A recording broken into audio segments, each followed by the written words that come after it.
સિમરણ ગામમાં પ્રાથમિક શાળામાં બાળકોને સરસ મજાનું આઈસ્ક્રીમ ખાય છે. ગુંદી ગાંઠિયા તો બહુ ખાધા, પણ આઈસ્ક્રીમ પહેલી વાર છે ને? તો ત્રીજી વાર.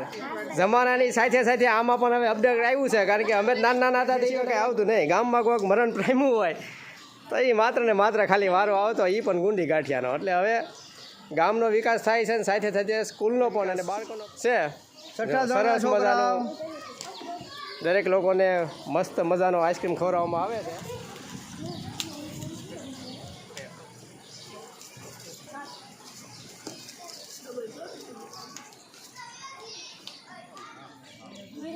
મજા આવે ને આઈસ્ક્રીમ ખાવાની? જોરથી બોલો. અરે પણ કાન ફાટી ગયા. આવી રાયડું નાખજો હો ક્યારેક ક્યારેક, એટલે આમ લાગે કે બાળકો હજી આમ છે આમ હો.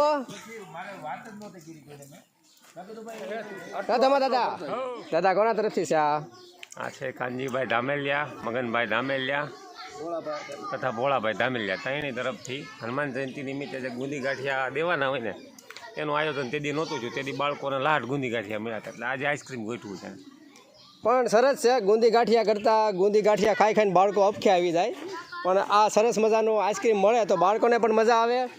ખૂબ સરસ વિચાર છે કે બાળકોને પણ ગુંદી ગાંઠિયા જેના ભાગમાં આવતા કાયમને માટે, પણ હવે સમયની સાથે સાથે ટેકનોલોજીની સાથે સાથે આમાં પણ પ્રગતિ થઈ છે અને સરસ મજાના લોકોનો વિચાર આવે છે કે બાળકોને પણ આપણે કંઈક કરીએ. બાળકો માટે નાના નાના ભૂલકાને ખવડાવી અને સરસ મજાનો આમ જુઓ તમે બધા ઉપર સ્માઇલ જુઓ, કેટલી સરસ મજાની સ્માઇલ છે અને બધા મોજે મોજે ખાય છે. જુઓ સરસ મજાનું સુંદર આયોજન કરવામાં આવ્યું છે.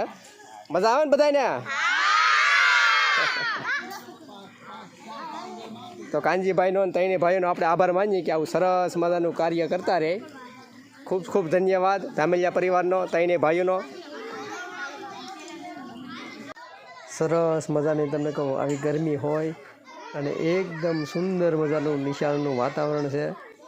સરસ મજાના ઝાડ જુઓ, બગીચા જુઓ, મસ્ત મજાનું તમને કહું મજા આવે ગરમીમાં આઈસ્ક્રીમ ખાવાની.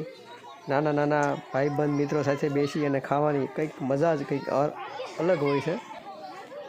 નાનપણનો જે આનંદ છે ને એ મોટા થઈને નથી. મસ્ત મજાનો તમને કહું વાતાવરણ છે, એકદમ હરિયાળી છે. સ્કૂલની અંદર કેવા તમને કહું મસ્ત મસ્ત બધા ગ્રુપ વાઇઝ બેસી અને સરસ મજાનો તમને કહું આઈસ્ક્રીમનો ટેસ્ટ માણી રહ્યા છે. એટલે બધા તમને કહું ખિલખિલા. આખી ટુકડી ક્યાં હતાઈ ગઈ હતી? હે આખી ટુકડી હતાઈ ગઈ હતી. મેં કીધું ક્યાં છે?